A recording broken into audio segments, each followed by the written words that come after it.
Welcome back to my library. Today we're going to read chapter 13 of Matilda. Chapter 13, The Weekly Test. At 2 o'clock sharp, the class assembled, including Miss Honey, who noted that the jug of water and glass were in the proper place. Then she took up a position standing right at the back. Everyone waited. Suddenly, in marched the gigantic figure of the headmistress in her belted smock and green breeches. "Good afternoon, children," she barked. "Good afternoon, Miss Trunchbull," they chirruped. The headmistress stood before the class, legs apart, hands on hips, glaring at the small boys and girls who sat nervously at their desks in front of her. "Not a very pretty sight," she said. Her expression was one of utter distaste, as though she were looking at something a dog had done in the middle of the floor. "What a bunch of nauseating little warts you are!" Everyone had the sense to stay silent. "It makes me vomit," she went on, "to think that I'm going to have to put up with the load of garbage like you in my school for the next 6 years. I can see that I'm going to have to expel as many of you as possible, as soon as possible, to save myself from going round the bend." She paused and snorted several times. It was a curious noise. You can hear the same sort of thing if you walk through a riding stable when the horses are being fed. "I suppose," she went on, "your mothers and fathers tell you you're wonderful. Well, I am here to tell you the opposite, and you'd better believe me. Stand up, everybody." They all got quickly to their feet. "Now put your hands out in front of you, and as I walk past, I want you to turn them over so I can see if they are clean on both sides." The Trunchbull began a slow march along the rows of desks, inspecting the hands. All went well until she came to a small boy in the second row. "What's your name?" she barked. "Nigel," the boy said. "Nigel what?" "Nigel Hicks," the boy said. "Nigel Hicks what?" the Trunchbull bellowed. She bellowed so loud she nearly blew the little chap out of the window. "Well, that's it," Nigel said, "unless you want my middle name as well." He was a brave little fellow, and one could see that he was trying not to be scared by the Gorgon who towered above him. "I do not want your middle names, you blister," the Gorgon bellowed. "What is my name?" "Miss Trunchbull," Nigel said.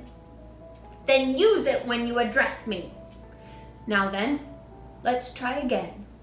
What is your name?" "Nigel Hicks, Miss Trunchbull," Nigel said. "That's better," the Trunchbull said. "Your hands are filthy, Nigel. When did you last wash them?" "Well, let me think," Nigel said. "That's rather difficult to remember exactly. It could have been yesterday or it could have been the day before." The Trunchbull's whole body and face seemed to swell up as though she were being inflated by a bicycle pump. "I knew it!" she bellowed. "I knew as soon as I saw you that you were nothing but a piece of filth. What is your father's job, a sewage worker?" "He's a doctor," Nigel said, "and a jolly good one. He says we're all so covered with bugs anyway that a bit of extra dirt never hurts anyone." "I'm glad he's not my doctor," the Trunchbull said. "And why, might I ask, is there a baked bean on the front of your shirt?" We had them for lunch, Miss Trunchbull. And do you usually put your lunch on the front of your shirt, Nigel? Is that what this famous doctor father of yours has taught you to do? Baked beans are hard to eat, Miss Trunchbull. They keep falling off my fork. You are disgusting, the Trunchbull bellowed. You are a walking germ factory. I don't wish to see any more of you today. Go and stand in the corner on one leg with your face to the wall. But Miss Trunchbull, don't argue with me, boy, or I'll make you stand on your head. Now do as you're told. Nigel went. Now stay where you are, boy, while I test you on your spelling to see if you've learnt anything at all this past week. And don't turn round when you talk to me. Keep your nasty little face to the wall. Now then, spell right. Which one? Nigel asked. The thing you do with a pen, or the one that means the opposite of wrong? He happened to be an unusually bright child, and his mother had worked hard with him at home on spelling and reading. The one with the pen, you little fool! Nigel spelled it correctly, which surprised the Trunchbull. She thought she had given him a very tricky word, one that he wouldn't yet have learned, and she was peeved that he had succeeded. Then Nigel said, still balancing on one leg and facing the wall, Miss Honey taught us how to spell a new, very long word yesterday. And what word was that? The Trunchbull asked softly. The softer her voice became, the greater the danger. But Nigel wasn't to know this. Difficulty, Nigel said. Everyone in the class can spell difficulty now. What nonsense, the Trunchbull said. You are not supposed to learn long words like that until you are at least 8 or 9. And don't try to tell me everybody in class can spell that word. You are lying to me, Nigel. Well, test someone, Nigel said, taking an awful chance. Test anyone you like. The Trunchbull's dangerous, glittering eyes roved around the classroom. You, she said, pointing at a tiny and rather daft little girl called Prudence. Spell difficulty. Amazingly, Prudence spelled it correctly and without a moment's hesitation. The Trunchbull was properly taken aback. Humph, she snorted. And I suppose Miss Honey wasted the whole of one lesson teaching you to spell that one single word? Oh, no, she didn't, piped Nigel. Miss Honey taught it to us in 3 minutes, so we'll never forget it. She teaches us lots of words in 3 minutes. And what exactly is this magic method, Miss Honey? Asked the headmistress. Well, I'll show you, piped up the brave Nigel again, coming to Miss Honey's rescue. Can I put my other foot down and turn around, please, while I show you? You may do neither, snapped the Trunchbull. Stay as you are and show me just the same. All right, said Nigel, wobbling crazy on his one leg. Miss Honey gave us a little song about each word, and we all sing it together, and we learn to spell it in no time. Would you like to hear the song about difficulty? I should be fascinated, the Trunchbull said in a voice dripping with sarcasm. Here it is, Nigel said. Mrs. D, Mrs. I, Mrs. F, F, I, Mrs. C, Mrs. U, Mrs. L, T, Y. That spells difficulty. How perfectly ridiculous, snorted the Trunchbull. Why are all these women married? And anyway, you're not meant to teach poetry when you're teaching spelling. Cut it out in the future, Miss Honey. But it does teach them some of the harder words wonderfully well, Miss Honey murmured. Don't argue with me, Miss Honey, the headmistress thundered. Just do as you're told. I shall now test the class on the multiplication tables to see if Miss Honey has taught you anything at all in that direction. The Trunchbull had returned to her place in front of the class, and her diabolical gaze was moving slowly along the rows of tiny pupils.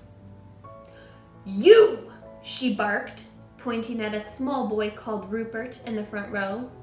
What is 2 sevens? 16, Rupert answered with foolish abandon. The Trunchbull started advancing, slow and soft-footed upon Rupert, in the manner of a tigress stalking a small deer. Rupert suddenly became aware of the danger signals and quickly tried again. It's 18, he cried. 2 sevens are 18, not 16. You ignorant little slug, the Trunchbull bellowed. You witless weed, you empty-headed hamster, you stupid glob of glue! She had now stationed herself directly behind Rupert, and suddenly she extended a hand the size of a tennis racket and grabbed all the hair on Rupert's head in her fist. Rupert had a lot of golden-colored hair. His mother thought it was beautiful to behold and took a delight in allowing it to grow extra long. The Trunchbull had as great a dislike for long hair on boys as she had for plaits and pigtails on girls, and she was about to show it. She took a firm grip of Rupert's long golden tresses with her giant hand, and then, by raising her muscular right arm, she lifted the helpless boy clean out of his chair and held him aloft. Rupert yelled. He twisted and squirmed and kicked the air and went on yelling like a stuck pig. And Miss Trunchbull bellowed, 2 sevens are 14! 2 sevens are 14! I am not letting you go till you say it! From the back of the class, Miss Honey cried out, Miss Trunchbull, please let him down. You're hurting him. All his hair might come out. And well it might if he doesn't stop wriggling, snorted the Trunchbull. Keep still, you squirming worm. It really was a quite extraordinary sight to see the giant headmistress dangling the small boy high in the air, and the boy spinning and twisting like something on the end of a string and shrieking his head off. Say it! Bellowed the Trunchbull. Say 2 sevens are 14. Hurry up, or I'll start jerking you up and down, and then your hair really will come out, and we'll have enough of it to stuff a sofa. Get on with it, boy. Say 2 sevens are 14, and I'll let you go. Two sevens are 14, gasped Rupert, whereupon the Trunchbull, true to her word, opened her hand and quite literally let him go. He was a long way off the ground when she released him, and he plummeted to earth and hit the floor and bounced like a football.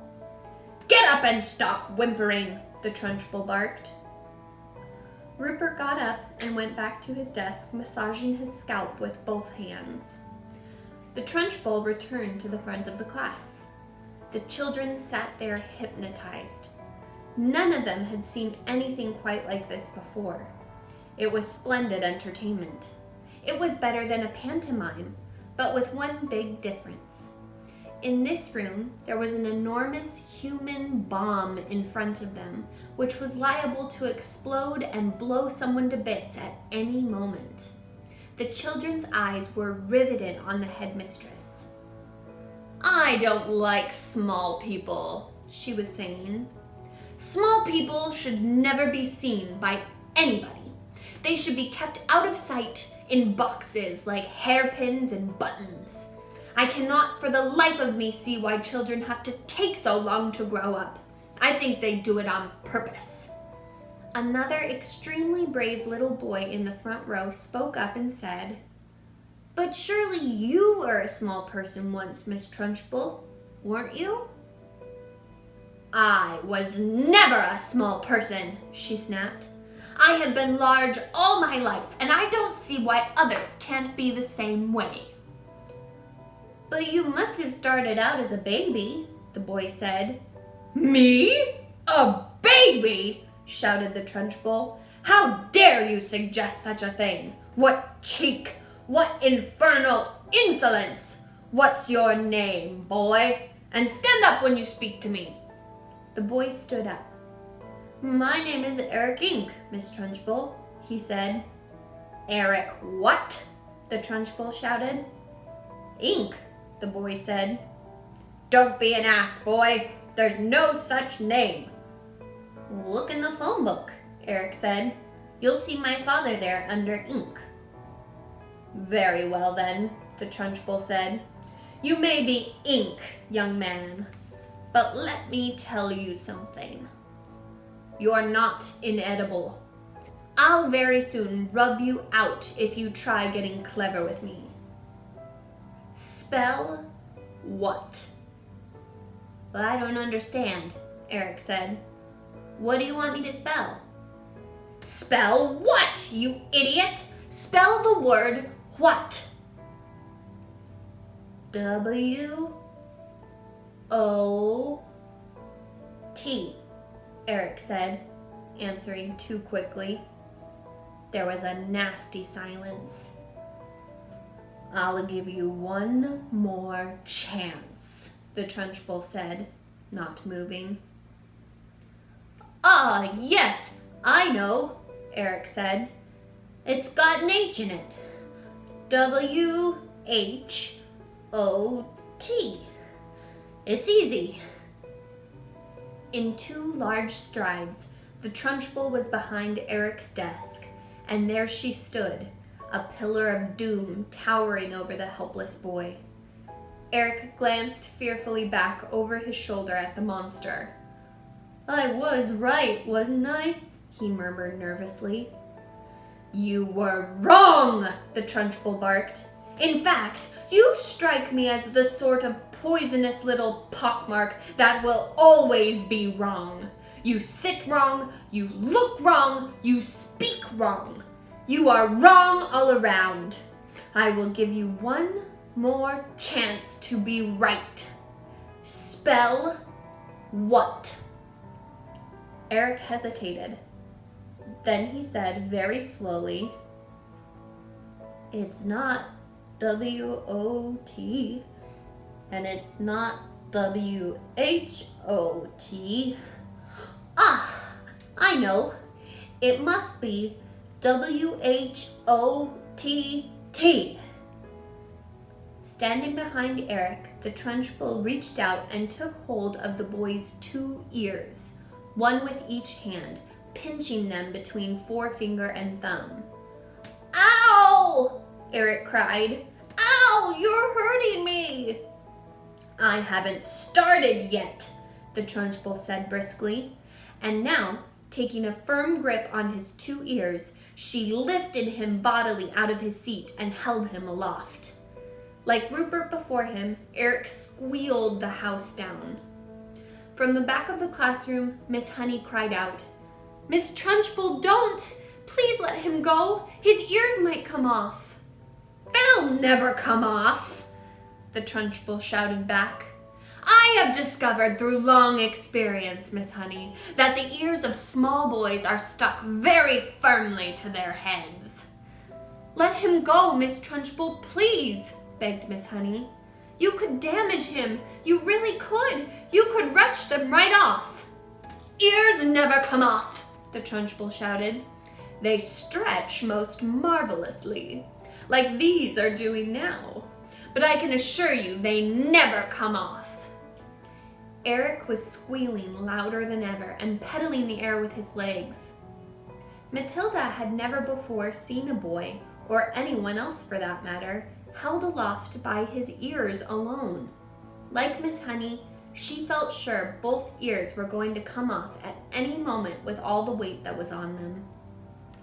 The Trunchbull was shouting, The word what is spelled W-H-A-T. Now spell it, you little wart. Eric didn't hesitate. He had learned from watching Rupert a few minutes before that the quicker you answered, the quicker you were released. W-H-A-T, he squealed. Spells what? Still holding him by the ears, the Trunchbull lowered him back into his chair behind his desk.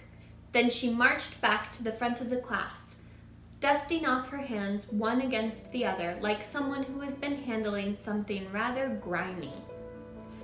That's the way you make them learn, Miss Honey, she said. You take it from me. It's no good just telling them. You've got to hammer it into them. There's nothing like a little twisting and twiddling to encourage them to remember things. It concentrates their minds wonderfully. You could do them permanent damage, Miss Trunchbull, Miss Honey cried out. Oh, I have. I'm quite sure I have, the Trunchbull answered, grinning. Eric's ears will have stretched quite considerably in the last couple of minutes. They'll be much longer now than they were before. There's nothing wrong with that, Miss Honey. It'll give him an interesting pixie look for the rest of his life. But Miss Trunchbull, oh, do shut up, Miss Honey. You're as wet as any of them. If you can't cope in here, then you can go find a job in some cotton wool private school for rich brats. When you've been teaching for as long as I have, you'll realize that it's no good at all being kind to children. Read Nicholas Nickleby, Miss Honey, by Mr. Dickens. Read about Mr. Wackford Squeers, the admirable headmaster of Dotheboys Hall. He knew how to handle the little brutes, didn't he? He knew how to use the birch, didn't he? He kept their backsides so warm you could have fried eggs and bacon on them.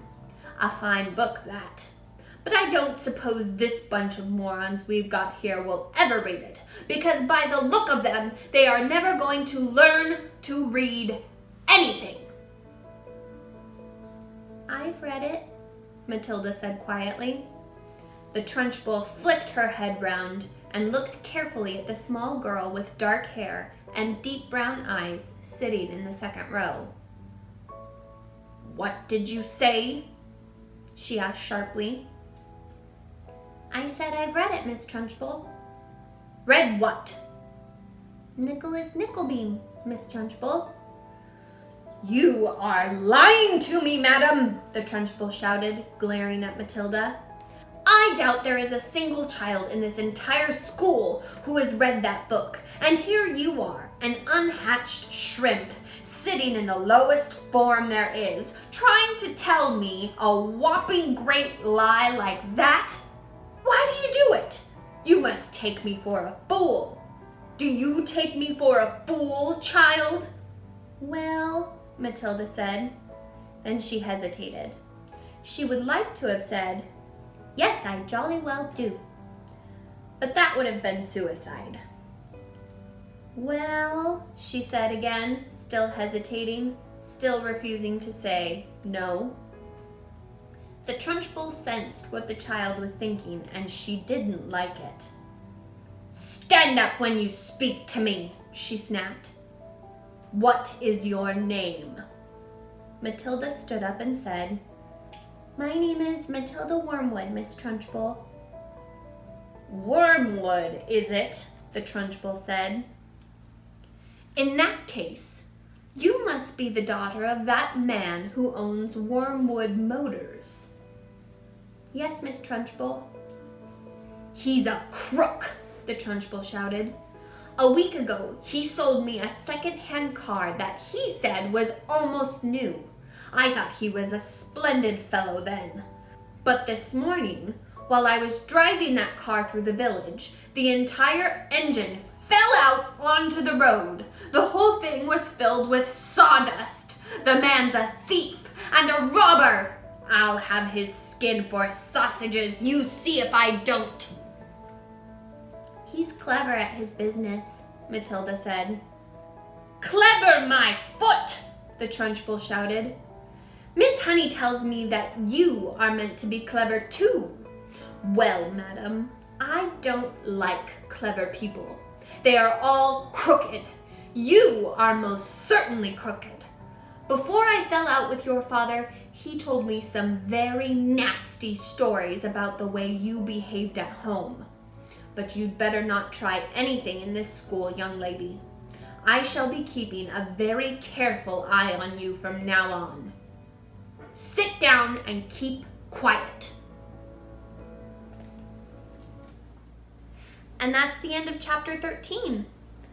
The kids in Miss Honey's class can spell a lot of words. What's the longest word you can spell?